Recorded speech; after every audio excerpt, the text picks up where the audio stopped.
Hello and welcome to Inside Exercise. I'm Glenn McConnell. I just had an amazing, inspiring chat with Professor Michael Joyner from the Mayo Clinic in Minnesota. He's got a really incredible background. Not only is he one of the biggest names in exercise physiology, but he's actually an anesthesiologist by training. And he's even done, he's got like 20 papers recently with COVID, unrelated to exercise. So a really interesting background. We talked about all sorts of different things, including what type of exercise is best as you age, how important it is to keep an open mind with your findings and your thinking. So in terms of developing new questions and new areas of research, we couldn't help talking about Eliud Kipchoge's recent world record, running 2 hours, 1 minute and 9 seconds, talking about where the record might head, what are the determinants of endurance performance, which he has a massive background on. He's an absolute wealth of knowledge on all things to do with medicine, exercise research, even, athletes. He was talking about athletes from, 60 years ago. We could have talked for hours, and I was really pleased that he said at the end that he was happy to come back on. I really think you'll enjoy this one. Hi, Michael. How are you doing? I'm doing very well, Glenn. It's a nice day here in Rochester, Minnesota. It's the end of the workday, and it's great to chat with you. Oh, great. Well, it's 7 a.m. here, but yeah, it's great to have you on. I'm really excited. And there's been all this talk on Twitter. I don't know if you saw, I sent out the thing saying I'm having you on and whatever, and lots of likes and retweets and whatever. So it's great having you on. Yeah. Well, it's good to be here, and I look forward to having a wide-ranging discussion with you about whatever you want to talk about, Glenn. Great. Right. Well, I was going to start off talking about your COVID stuff, which is just amazing, but I can't help talking about Kipchoge's run the other day. I saw Kipchoge's run, right? Holy mackerel. Yeah, well, he ran 2 hours, 1 minute and 9 seconds, broke his previous world record by about 30 seconds. Yeah. And he's now dropped the record close to 2 minutes, because it was just under 2:03 when he started. Yeah. And of course, he's broken 2 hours in the exhibition race in Vienna a couple of years ago, right before COVID. So it was a remarkable run. He went out under 2 hour pace. And people think if he'd have, done more quote even splits on quote, he might have run, 2 hours, 40 seconds, something like that. So, but the thing that's amazing about Kipchoge, he really burst onto the scene as an outstanding track runner in 2003 or something like that. And he's been really on the top of his game for almost 20 years. And I saw someplace he's run these 15, 16, 17 marathons and really never had a bad day, except maybe once. Yeah. And so he's had a tremendous competitive record, multiple Olympic medals, won all the big races, set multiple world records, and in these 2 exhibition runs, one where he barely missed 2 hours and one where he broke 2 hours. So a remarkable guy. Well, you know what, I've got to say, I was actually there in Vienna. Oh, you were? Yeah, I was doing these 6-month sabbaticals with Eric Victor at Copenhagen. Mm-hmm. And being from Australia, it's crazy to say, hang on, I can just jump on a flight and fly to Vienna. Yeah, everything's an hour away. $54 one way. Yeah. It's ridiculous. So I went there, and it's just it was a highlight of my life pretty much, because I'm an old runner as well. Comparing myself to Kipchoge, I'm an old runner. ... And then Kipchoge way down there. Yeah, I was kind of a sub elite. I'm a big guy, but I ran a 2:25 marathon a long time ago. Holy crap! Yeah. And I'm 1.95 meters, and I weigh more now, but I weighed about 80 kilos when I did it.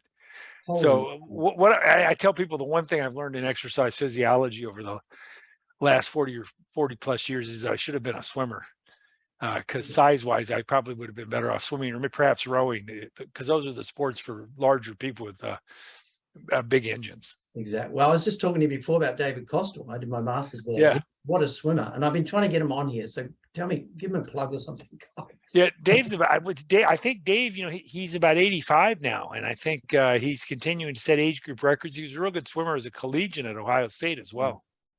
Oh my gosh. When I was there at Ball State, he used to get the team, going off a tangent, but he used to get the swim team in there, and he'd get on the swim bench. And I know there's a bit of technique to it, but he'd smash it out and then put his figures up on the board. And then none of the swim team, the 20-year-old guys, they couldn't beat it. He loved that.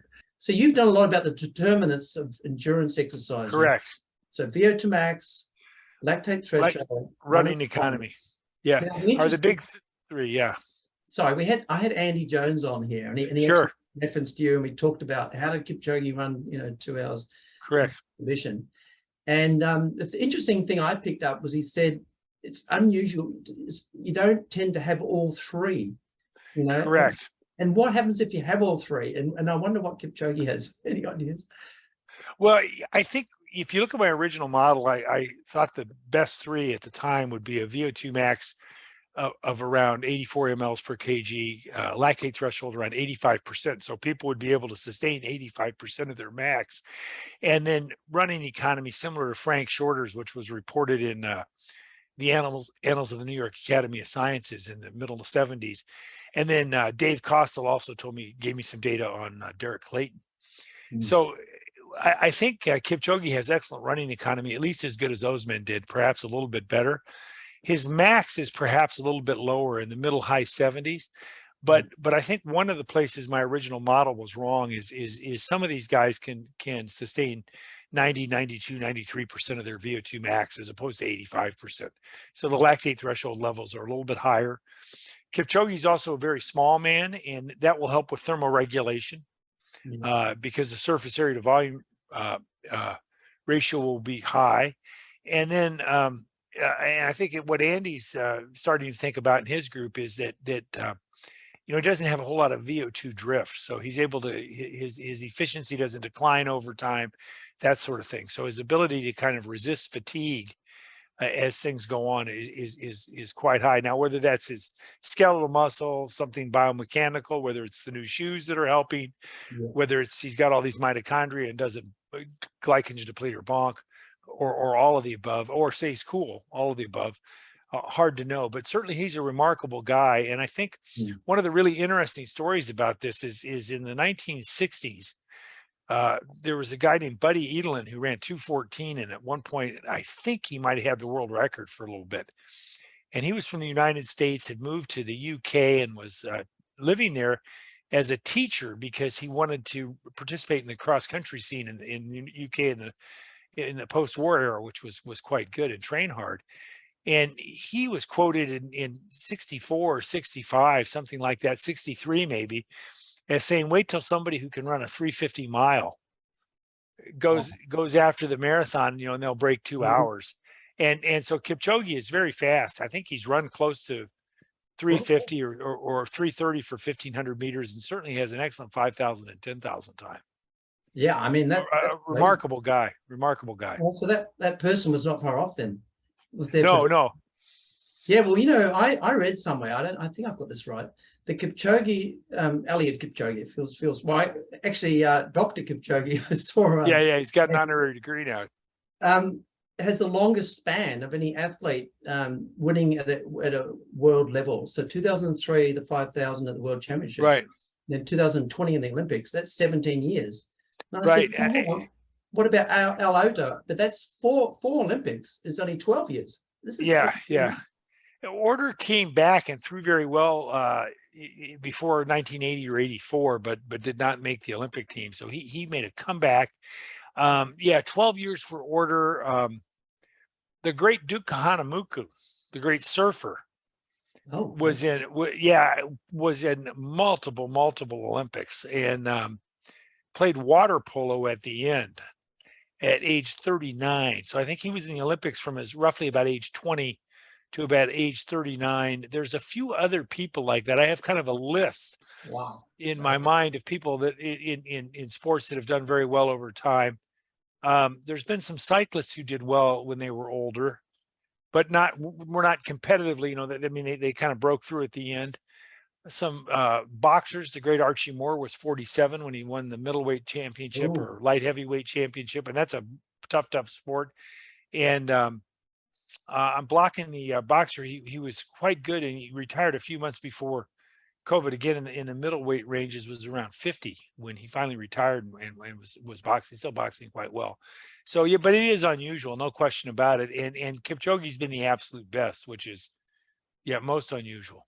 Actually, wonder if we can argue about is he the greatest distance runner of all time? I'd still tend to lean slightly towards Bekele.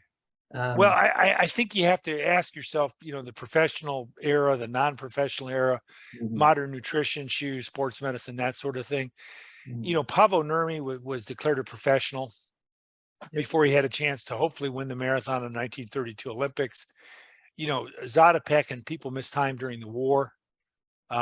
World War II. So there's people like that. Oh, you're a historian as well. It's fantastic. Yeah, and you look at people like Ron Clark in Australia, who set all those records. That his competitive record in the Olympics wasn't so good. Exactly. But he'd been a junior champion in the middle 1950s and ran well till about 1970. And so again, under very different economic circumstances, guys training at night and that sort of thing. So I think you have to kind of go by era. And correct for competitive opportunities and cash and things like that.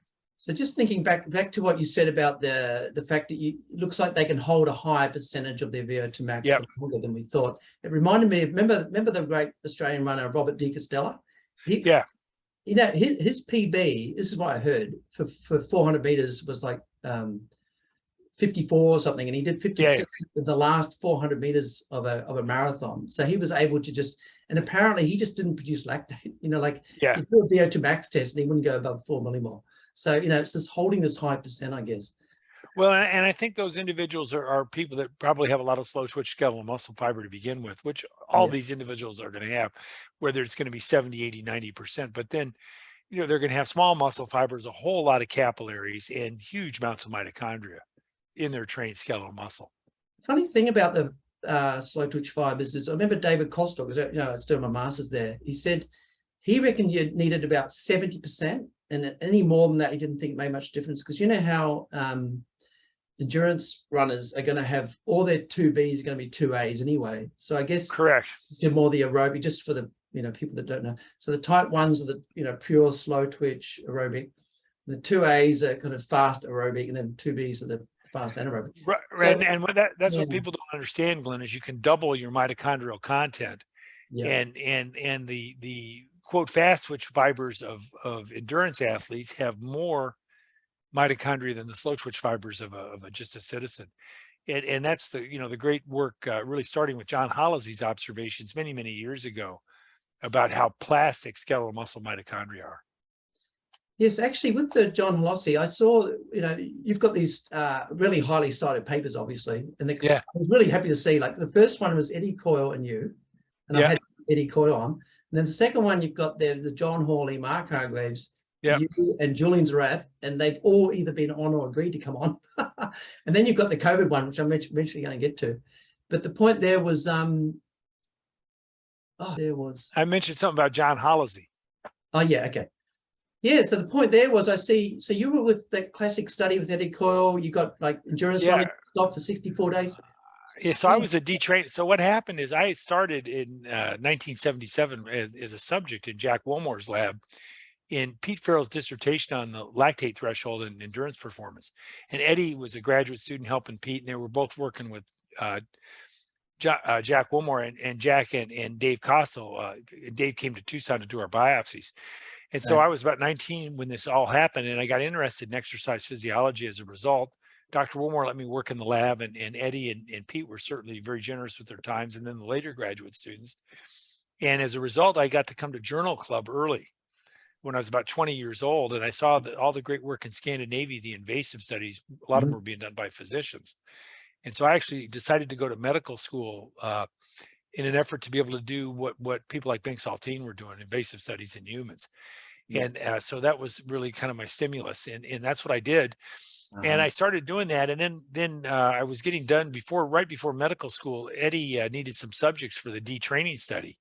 Okay. And I had just finished my senior year of college and was in pretty good shape. I'd run 14:38 for 5,000 meters. And Eddie said, "You want to come and D-train?" So I went and D-trained for a summer in St. Louis. Hang on, there's a missing link there. Like, how did he get people to not exercise for 64 days? 84. Well, Ed is very persuasive, and the people he got were himself, Chip Martin, and a couple of people in the lab. Holloszy himself is the oldest subject in that study. I'm the youngest, but 3 or 4 of us. Eddie had been an excellent runner. A guy named Chip Martin, Wade Martin, had been an excellent runner in college. They were about 10 years older than me, 5 or 10 years older, and then I'd been pretty good. Sue Bloomfield had been an excellent swimmer and cyclist. She was the one female in the study, and then Dr. Holloszy was in it, and I can't remember who else was the other person who detrained, but they also were more highly trained but more recreational. And So anyways, then we were there for 84 days, and Wow. Ed recruited us, and it was quite interesting to do this. And we got to do a VO2 max test once in a while, but a lot of glucose tolerance testing, all kinds of other things. I think we had 10 or 12 biopsies and so forth. So that's how I sort of got into that. And I got to meet Dr. Holloszy as a result. And it was very interesting to go from a top kind of exercise science physical education lab run by Dr. Wilmore to see what was available in a very large, prestigious medical center run by somebody like Dr. Holloszy, who had at the time, he probably had the top maybe lab in the United States, and a couple other labs in Scandinavia would have been seen as competitive with him, but certainly a major influence. He showed that mitochondrial content could double. He showed a bunch of stuff related to aging, a bunch of stuff related to coronary disease. So really made a lot of contributions. John did. Well, the most cited paper, I think, talking about the mitochondria and exercise is Holloszy 1967. I mean, yeah, right. And when he first started doing it in exercise trained the rats, and he'd done a lot of very interesting animal studies, and they'd shown that there could be insulin independent glucose uptake facilitated by contraction in either frog or rodent muscle. But then what happened is he started to get people who had backgrounds in human exercise physiology to work and develop a human lab in parallel with his animal labs. Bob Hickson was involved in that, and a number of people were involved in that. But then later, Jim Hagberg really got it going, and Jim is still active. Yeah, awesome. Yeah. So there's a lot of it. Well, and there was an upstairs where and I was just 21, 22 years old, and there were I guess I was 22, I think, maybe 23. And there was an upstairs lab where the human stuff was done, where Jim and Eddie were. And then there was a downstairs lab, and before Jim and Eddie had gotten there, people like Frank Booth and Ken Baldwin and those guys had really made their names with John down in the lower floor doing the animal studies. Yeah, I had Paige Geiger was on last. I'm just about to upload. Yeah, it. sure, Paige. Well, sorry, I did upload it, and she said she was probably her like 80th, John his 80th postdoc or something. It was amazing. Correct. Wow. And I think probably about 75 of them ended up working at Research One universities, developing very strong independent programs and so forth. Amazing. All right. So you mentioned medical school. Right. I'm always amazed that you're an anesthesiologist. Correct. And now you're doing like COVID stuff. And do you actually still work in that field? Yeah, every Tuesday. In fact, tomorrow will be a clinical day. I'll work in the operating rooms doing anesthesia. So what happened there, Glenn, as I was going to medical school thinking I was going to go to cardiology or pulmonary, maybe endocrine, because of the obvious links to exercise. And I was doing a surgery rotation, I think my third year of medical school, and I saw these anesthesiologists were measuring gas exchange. They were monitoring patients the way we monitor them during exercise. They were giving drugs. That affect the autonomic nervous system. And at the time, I was doing a bunch of studies with beta blockers when I was in medical school. And I thought, God, this looks sort of interesting. And it's the flip side of the same coin. Wow. So it's really physiologically based. And if you're interested in how oxygen, gets from outside of the body to inside of the body to the tissues, which you are obviously in exercise, the principles are the same in anesthesia. It's just you're worried about people that are asleep versus people that are doing things. And the other thing is, during exercise, your brain stem and all the regulatory systems, the autonomic nervous system, all of the feedback control mechanisms have to be working really, really well, or things don't go so well during exercise. Well, in anesthesia, we turn them off, and we become the patient's, kind of homeostatic regulator. So it was more natural than I thought. And Neil Secker actually is similar to that. Niels is also an anesthesiologist and had been a great rower. And Niels comes by honestly too, because his father was actually a very excellent rower and one of the people who really set up anesthesia in Scandinavia after World War II. Okay, so for people that don't know, Niels Seggers from Denmark is heavily involved in all of those invasive, femoral artery, femoral vein catheters stuff. You bet. Done with Eric Richter, which is another story. But anyway, so then now you've become this massive name. You've got like 20 papers in the last year on COVID, plasma. How did that happen? Right. So what happened there, which is sort of interesting, is that throughout the 2010s and a little bit before that, I became concerned that there was this reductionistic narrative that was taken over, that everything was, all of our problems in science and medicine were going to be solved if we just did more sequencing, and that there'd be simple genetic explanations for everything. And that obviously turned out to not be true. So what happened is I wrote an op-ed and published it in the New York Times in 2015, challenging the whole kind of precision medicine narrative. And I got some emails back from a couple different people, and a network sort of developed around that of people sharing ideas that were saying we need to go back to integrative approaches to biomedical research, whether it was epidemiology, physiology, what have you, behavioral, so forth. But one of the people I reached out to is a man named Arturo Casavidal, who's a very well-known infectious disease physician and expert on fungi at Johns Hopkins. And we'd been communicating back and forth, and I was, believe it or not, had been down in I guess February of 2020 down in Atlanta to go to the U.S. Olympic marathon trials to do a little bit of a talk on the 2-hour marathon and some other things with Andy Burfoot. And on the way back, I saw it. And so this is right after COVID had taken off in China, but before it really hit the U.S. It was February 27th, 28. Arturo wrote an op-ed, an editorial in the Wall Street Journal talking about the historic use of convalescent plasma. Now, I'm an anesthesiologist, and we know something about blood banking, and I'd actually done some stuff with my clinical colleagues on blood banking.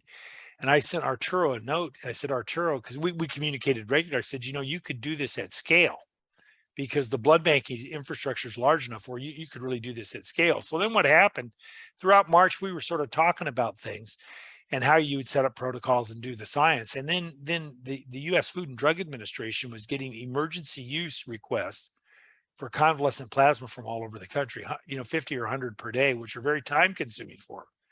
And we'd been on the phone a little bit with the FDA. And so then in very late March, a guy named Peter Marks, who's the U.S. vaccines czar, but also in charge of plasma and blood products, Peter emailed me and said, would you like to run an expanded access program on convalescent plasma? And expanded access is an early phase of approval for an emergency for a possibly effective therapy, when there's nothing else out there. So I said, sure. And we talked about it and worked closely with my colleagues at Mayo, including Scott Wright and Ricky Carter, my IRB chair, and Ricky's my statistician.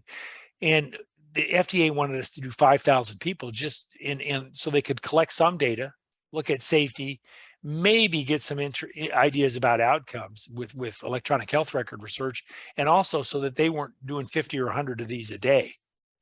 Well, then what happened is a whole collection of things happened, and it just really took off. And eventually we were doing about 1,000 a day. So over the course of about 5 months, we enrolled about 104 or 5,000 people in this expanded access program, and transfused about 94 or 95,000 units of plasma. Now, then the question is, it wasn't a randomized controlled trial. It wasn't this, it wasn't that. But we had a subset of people where we knew when we gave the plasma, early versus late. And we had with this high titer, so a lot of antibody in it, medium titer, some antibody in it, and low titer. And we showed in people that if we gave high titer material early, they probably did better. So if you think of a buried treasure map, the buried treasure was in the corner of the map called early administration, high quality or high titer plasma. And that subsequently has been borne out with randomized controlled trials. If you give the material early, it's as good as monoclonal antibodies. And then what's happened subsequently is we started looking at case reports coming in. Jack Senefeld and the rest of my team and my PhD postdocs had all repurposed themselves, and my whole lab kind of got into this. And ultimately, we had a team of over 100 people doing all kinds of things. And what we found, Glenn, is that there became these case reports in people who were what's called B cell depleted. They'd taken drugs. Can I just cut in? So we could explain convalescent plasma. So you've got people that. Oh, sure. Yeah, convalescent plasma. Convalescent plasma is plasma obtained from people who've recovered from COVID. So it's theoretically rich in the antibodies that help them fight the COVID. And this sort of therapy has been around since 1890. And in fact, the first Nobel Prize in physiology and medicine was given to von Behring for a similar product to treat a diphtheria. Then you give they go to the blood bank, they donate. Exactly. They go to the blood bank, they donate, we harvest the material, and then we administer it to a patient with active disease. So the idea is that what's called passive immunity. You transfer the antibodies and you transfer them to somebody who's currently ill. Those antibodies attack the virus and hopefully the person gets better sooner. So if you give a lot of antibody early in the course of disease, you can probably help. And that's been borne out in trials. Yeah, that was borne out, and that was borne out in our real world data, or suggested in our real world data, but borne out subsequently in clinical trials. Yeah. That's now your third most. I saw that's now your third most cited. Yeah. 117 in New England Journal. No, hang on, a JCI, Journal of Clinical Investigation. Yeah. So yeah, we've published them in pretty good journals, and so then now we're really focused on giving it to patients who are immune suppressed, because most of us are reasonably protected if we're otherwise healthy and been vaccinated or recovered from the disease. We're probably not going to get real severe disease and die, but the immune suppressed, people who can't make antibodies on their own, who don't respond to vaccines, we've been using plasma that we harvest from patients who've been vaccinated and also been infected. It's super duper high in antibody levels. Those antibodies are broad spectrum. They cover the new variants. And we're finding in these people, we've had people that have had COVID for several hundred days. And this isn't long COVID or post-COVID. These are people who are actively infected, who've had lymphoma, leukemia, that sort of thing. And we're finding pretty good evidence of efficacy in those people. So I was able to pivot, A, because I knew Arturo, B, because I knew something about blood banking, and I think C, because I understood how much useful observational data had come related to exercise, whether it was the bus drivers and bus conductors showing a health benefit many years ago with this sort of natural experiment, or thinking about, the McCardle's patients and exercise hyperventilation and the sorts of small in things. So once we started to see that these immune suppressed people, small numbers, did well, we started really looking at that. And so that's what we've been focused on most recently. Wow. And those people are going to continue to need antibody therapy, whether it's monoclonals, which have the problem of escape. They work for a while, but then the new variants escape them, or convalescent plasma blend. So I think we'll be at a low bubble for a while. So that's another thing we'll talk about for a while, and I kind of cut you off there just to clarify. But yeah, I couldn't help noticing you've actually got a talk coming up on COVID, plasma, and cancer at an exercise medicine talk. So can you unpack that? Well, Pramil Homan, who was an outstanding young mid-career investigator in Denmark, who died early of breast cancer. They have a memorial lecture named in honor of her. And because of the cancer-related stuff we did with plasma during COVID, I thought it would be most interesting for the people to hear that. And it's kind of a crazy story. And I think the other thing is, it's very easy for us in science and medicine to kind of get in our swim lane and stay in our swim lane, versus develop a wide array of skills and ask us, do we have skills that can be repurposed? Do we have skills that can be repurposed in time of of something unusual happening? And because I had interacted from very early age with top investigators, and people were quite flexible, I think that really helped generate that mentality in me, and I retweeted it the other day. But I think it's a bit like this quote I saw that was attributed to Picasso. Learn the rules like a pro, break them like an artist. And so what happens is, if you learn the rules and have mastered the fundamentals, you can sometimes do more innovative or unique things. Wow. So thinking outside the box, and you've obviously done that, even right back to even thinking about the, anesthesiology and the and the 2-hour marathon was it seems obvious now, but those thoughts were relatively novel at the time. Yeah, so with the 2-hour marathon, I also couldn't help saying, and we tweeted a bit about it, that you gave a sort of fictional talk about what it would take to run under 1 hour 50. Yeah. 50. What was the thinking there? Well, you think about these things and say, well, where would we be in 100 years? Where would we be when people take, the marginal gains of better tracks, better shoes, better talent identification? I'm not sure how much better we can do with training, better pacing strategies, better environmental conditions.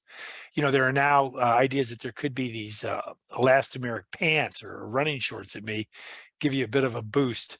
Things like that. And society's attitudes toward what's legal, what's illegal changes. I mean, people are allowed to have plastic surgery, doping's illegal, that kind of thing. Yeah. And anti-aging drugs are fine, but again, doping's illegal. But at some point, but regulating doping is very hard. At some point, will they just say, look, we don't care what you take, but your maximum hematocrit is X, your maximum testosterone levels are Y. And will they just sort of let people have some sort of not really biological passport, but acceptable thresholds? And so the speculation is that what happens if somebody tries to optimize all these things? How fast could somebody run? Mhm. And I do the talent ID and this fictitious thing in the high altitude cities of South America, which has always struck me as places where there's some pretty good cyclists, but we haven't seen a lot of good runners. And as you know, and you and I both have kind of the end of or mild physical education backgrounds, a lot of really good runners back in the old days were identified by 12, 13-year-old kids in a 600 meter or 800 meter fitness test. And the kids who were best at those went on to run the mile or run the 800 meters. And the other thing is that in some of these kind of multi-sport competitions they've had for professional athletes over the years, there's occasional football players, soccer players in the US who really come out of nowhere and run 201 for 800 meters or 159 without a whole lot of specific training. So my guess is that there's a bunch of kids up in La Paz or Bogota who if you put them out on a field and at age 16 or 17 without a lot of training, but kids who'd played a lot of soccer, so they're fit. My guess is you could find a few of those kids who could break 2 minutes without any training. And then what would happen if you sent them off and got them running 100 miles a week or 160 kilometers a week? My guess is at least a few of them would get quite good. Now, would they get as good as Kipchoge? Who knows? And the other thing I had is an experience as a runner, as a young person growing up in Arizona. We would go up to the Four Corners area where New Mexico, Arizona, Colorado, and Utah meet, which is about 2,000 meters to 3,000 meters. And there were some outstanding Native American runners, including a guy named Al Waukee, who won not the New York Marathon, but the Empire State Building race numerous times. And Al used to run all the mountain marathons out west and win them. And he would beat world-class athletes from Boulder, people who were going to the Olympics and so forth. He beat him by a couple of minutes, but he didn't have a lot of interest in running regular track races. He was happy living up in the mountains. He was a forest ranger and would run these mountain races and run these hill climbs. But it was a small man, long legs, huge barrel chest. And it was really quite impressive, his ability to do these hill climbs. That's very interesting. So another thing that's come up on Twitter is I see a lot of stuff on Twitter. I didn't used to be on Twitter, but now I've started this podcast. I think I need Twitter can be very helpful. It can be helpful, but also you get in the feedback loop. So one of the interesting things about Twitter, Glenn, is we did a match control study in cancer patients to see there was a database. A group at Vanderbilt and in Wisconsin had a database of cancer patients, hematology patients with leukemia who'd gotten COVID, right? And as a result of Twitter, I direct messaged one of these guys who I'd never met in my life and said, did any of these people receive plasma? So they queried their database and were able to come up with a nice match control study and we published it in JAMA Oncology. And so that's an advantage of how we're able to data mine the combination extroversion and Twitter plus JAMA Oncology. We did okay. It is amazing. You can contact these people, like, correct. Contacts you contact them. But one thing is sometimes you see something and go, hang on, is that quite right or not? So someone with a whole ton of followers, I see all these people with tons of followers, but they say strange things sometimes. But this one might be okay. I'm just interested in your thoughts. So they were saying that what do they say? Someone with a ton of followers, like 100,000 or something, said that resistance training is the most important thing people can do. And I responded saying, I know resistance training is very important, but I would have thought that endurance type training is more important for people generally. Right. My thought on that is a couple of things, Glenn.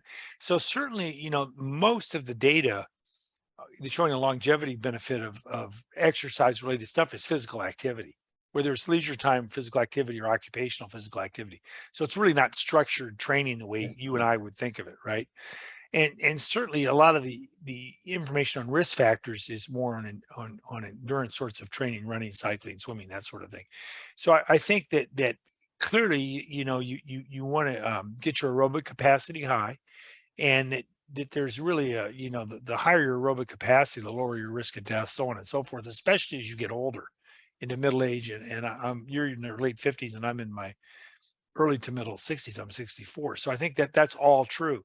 But if you look as you get older, I think the kind of the I don't know if it's an urban legend or real, but they say 70% of 70-year-olds can't get off the floor. You look at falls in the old people. You look at you look at your activities of daily living. You only need about 4 METs, so a VO2 max of about 15 or 20 to do your activities of daily living. But to open a can, to go up a flight of stairs, to get out of a car, to play with your grandchildren, that sort of thing needs some strength. So I think as you get older, you really have to focus on the strength training as well. And I certainly have started doing a lot more strength training now than I did when I was younger, because you just do not want to become frail. And I think one of the things people have to ask themselves as in their 40s, 50s, and 60s is, people can really maintain their fitness quite well. But if you start looking at whether it's world records, whether it's individuals who've been physically active, people start to decline a little bit more in their middle 70s. So you want to start with a high baseline before that sort of obligatory accelerated decline happens, so that into your 80s you can remain as independent as possible. Yeah, the thing is, I just there again, just being pedantic, most important thing. What I don't want is people, because from your answer, I think you were saying you need your aerobic, and then you want to add on the resistance. Right. Yeah, and I think the aerobic is always the baseline for everything. And I think again, you see these different fitness programs, boot camps, CrossFit, all this other stuff. You and I knew it as circuit training. Exactly. Back in the 1970s and early 1980s, and certainly circuit training is a terrific way to get both. Exactly. If you set it up well, and there are ways to do it with almost no equipment. In the park, using body weight exercises for the strength training, and jogging here, jogging there, that sort of thing. So there's a lot of low cost options. So I think that's one of the things, whether you call it cross training or like I said, all these different branded names, circuit training is terrific. I carry a jump rope my mother gave me when I was 14 years old. She gave me a beautiful boxer's leather jump rope. Now boxing is seen as this sort of atavistic, brutal, crazy thing. But again, in the 1970s and early 80s, the boxers were seen as really, really fit. And boxing training was one of the favored forms of what we would call cross training now, because they ran, they jumped rope, they hit the heavy bag, and so forth. So they were tremendously fit individuals. Yeah, I think the circuit training, because I asked you earlier before we came on, what you did, and you said cycling and circuit training, and that reminded me, because years and years ago, I used to be a runner, right? And then I started going to the gym with a mate, and everyone's just standing around. And I was just used to keeping my heart rate up. Yeah, so correct. We would do these things. We do like 30 push-ups, and then one machine, and then 30 sit-ups, and then a machine, then 30 sit-ups, and we just had the heart rate the whole time, and did like 10 weights, 10 lots of weights, like 3 times, and you end up getting ripped, and you've got your heart rate up. It's a great way to train. Great way to train. It's the most efficient thing. And there's all sorts of things you can do in the weight room, drop sets and pull-ups and all kinds of wonderful things. But I do agree with you that unless you're trying to really, really do what Stu Phillips does and put on as much muscle mass as possible, then you would want to take your time and do plenty of rest between sets. But for regular circuit training, that's not necessary. All right. So then you get to the thing we've been talking about a bit on other podcasts, is this sort of metabolic fitness versus the aerobic fitness. And and then you say, is it getting too complicated for people? Yeah, and I can't. So anytime you contract your muscles, right?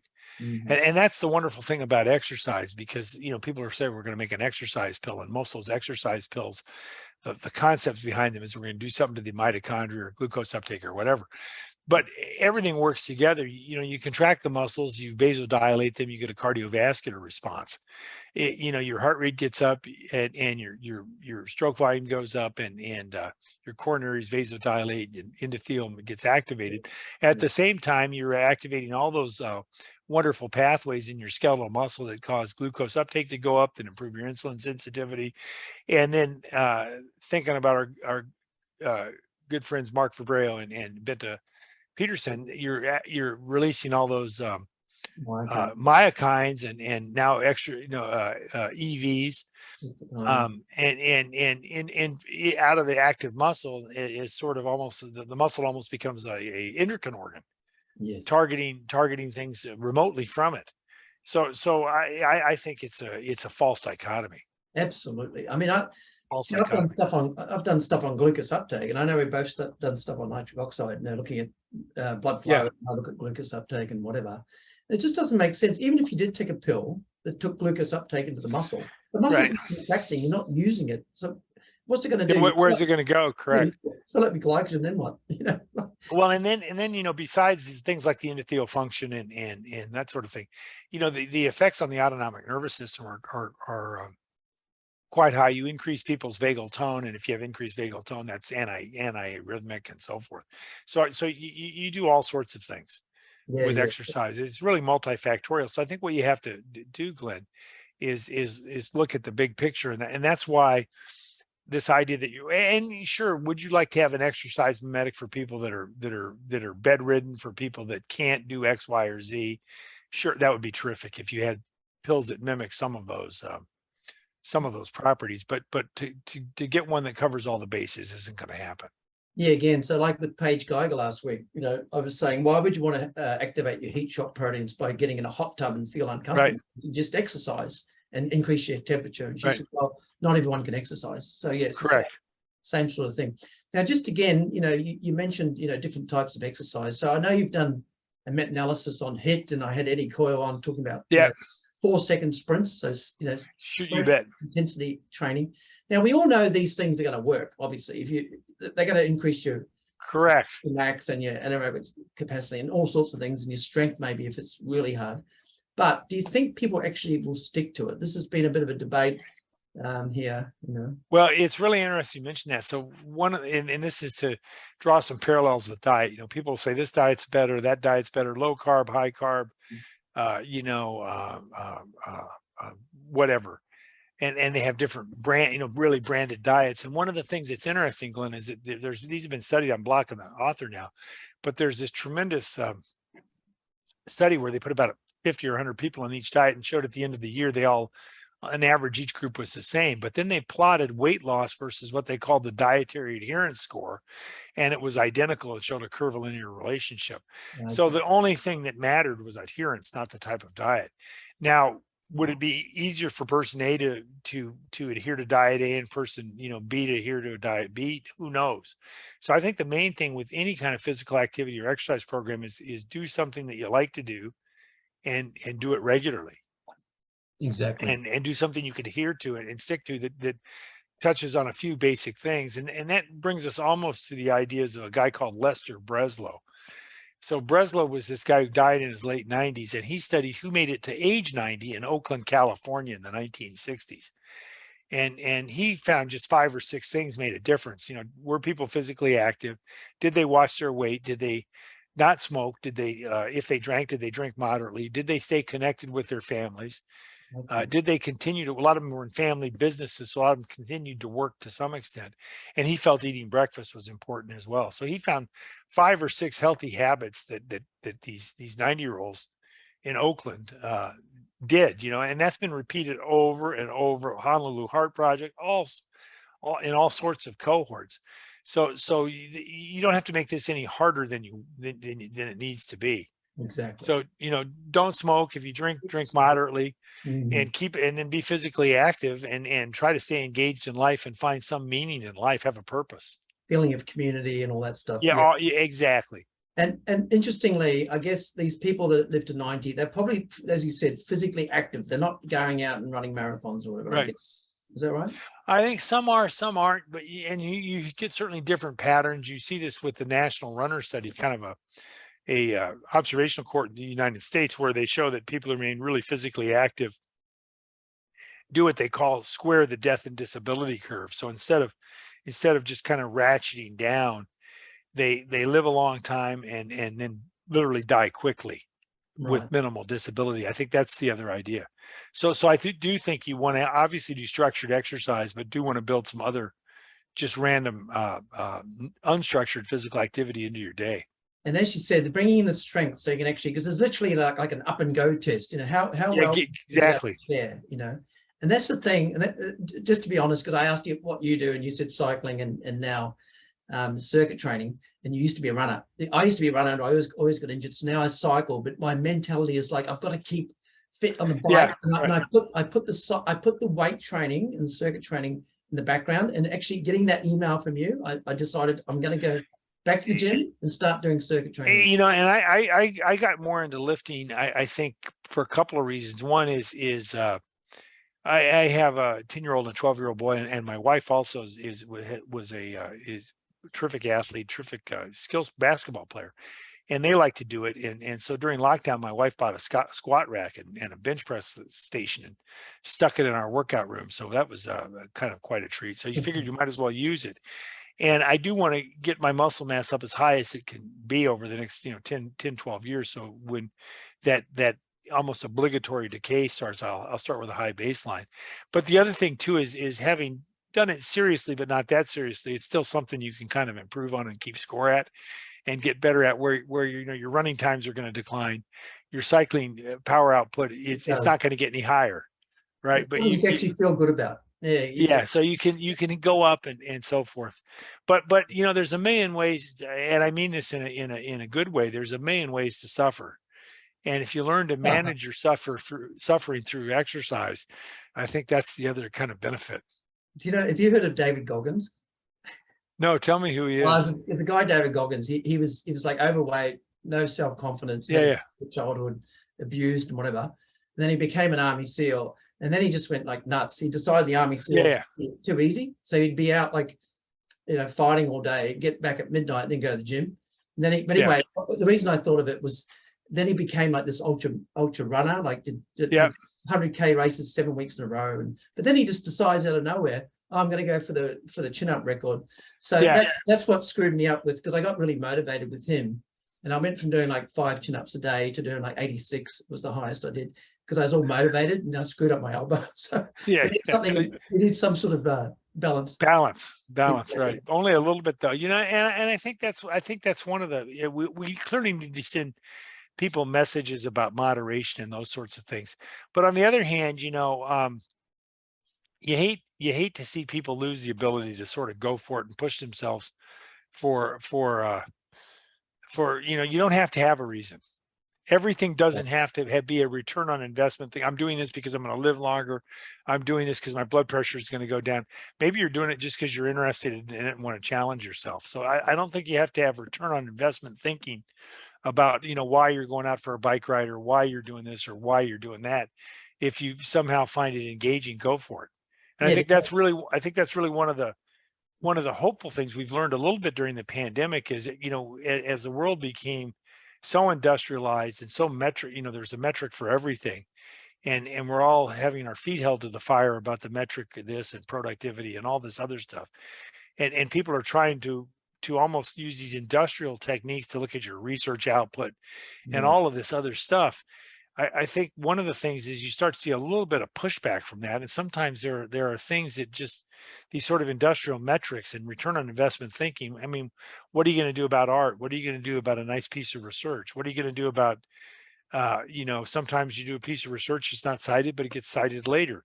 So, I think a lot of people sort of lost the, I think lost that ability, and I think what we've done as a society is killed everybody's inner eighth grader, right? Inner 13-year-old. Because you look at kids, they don't have to have a reason to do everything. Exactly. Why do you have to have a reason? So you're probably taking away a lot of creativity, because if you think, I'm going to study, and you go, hang on, but it may not be cited and I may not get funded. So you're not the blue sky, research or whatever. Correct. Yeah. Correct. And I think that's one of and you know, sure, you have to be able to count and you have to worry a little bit about the metrics and so forth, Glenn. But I think one of the things that people have to learn how to do, and hopefully this will be a silver lining from this horrible experience we've all had, is to just step back a little bit from that sort of return on investment thinking about everything, and recognize that while it may be great if you're at a factory making widgets, but is it a way to run a lab? Is it a way to run a university? Is it a way to run a ballet? Is it a way to run a sports team? Is it a way to run whatever? And are we better off trying to look at you know, a more holistic collection of what's valuable? Yeah, you're right. There's been more of a sort of people focus, like, you know, a lot of people questioning what they're doing, their work or whatever. Yeah, right. Even, you know, more and more sort of, you hear about professional athletes having mental health issues, and, you know, we got to consider this, and, you know, like just more. Well, and I think what's happened is that everybody developed these sort of identity anchors. You know, my job, my this, my that, you know, where I live, my house, what kind of car I drive, whatever it might be. And I think that you have something disruptive like this happen, and people say, well, wait a second, let's step back and see what the nature of those anchors are. Are they still valuable? Are they as valuable to us as we thought they were? Are they as interesting as they thought they were? And so forth, you know, and I think anytime you can step back and try to reevaluate, or maybe for the first time even evaluate what you're doing, I don't think that's all bad. As horrible as this situation's been. I don't think I'd be doing this podcast if it wasn't for COVID and whatever. Just correct. Change. I didn't even know how to use Zoom. I didn't know how to use Zoom. Yeah, right. And I think that you know, that's really the key is you know, I mean, I don't mean opportunism in a negative way, but I think you know, where are the silver linings, and how can people be resilient, and how can people turn, you know, find the opportunities in this. And in my own situation, I've opened up a whole new line of research that's actually helping save patients' lives, which has been quite interesting and certainly fulfilling. And I feel quite lucky that in the midst of all this chaos, I was able to have a really high purpose, still do, this real high purpose focus, which was allowed you to maybe not have some of the burnout and other things that have happened to people that are in the medical, you know, medical as medicine. I've said a few times, it's actually interesting the modesty of the people. I have who's who of, you know, metabolism on this program, but quite often they'll say, "I've been lucky. I've been lucky." Obviously, you were thinking outside the box and whatever. You made your own luck. Yeah. But I think part of life is learning, you know, learning how to stumble into things. And I mean, you've stumbled into this podcast. You know, I know Jerry Dempsey well, who's a master stumbler, you know, and really a role model in that way. And so, you know, how do you stumble into different areas? We have a whole nother line of research about blood pressure and women's health as women age that only happened because we were doing these autonomic nervous system studies. And Gunnar Wallin sent me an email, and Nisha Sharkudian, who's runs the big Army lab at Natick, Nisha, and we started working on you know, how blood pressure is regulated in men and women. And we thought, you know, relationships between sympathetic activity might and vascular resistance might be like this in men and maybe like that in women, but we found it was more like that.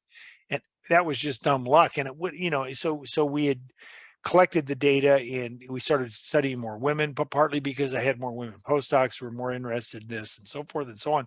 So we stumbled into it and just kept asking one question after the next. But I think you have to be open to those sorts of things. You have to be open. I think if you look at people, again, thinking about Jerry, thinking about Stu, the other people you mentioned, I think the source of their creativity is not so much creativity per se, but openness.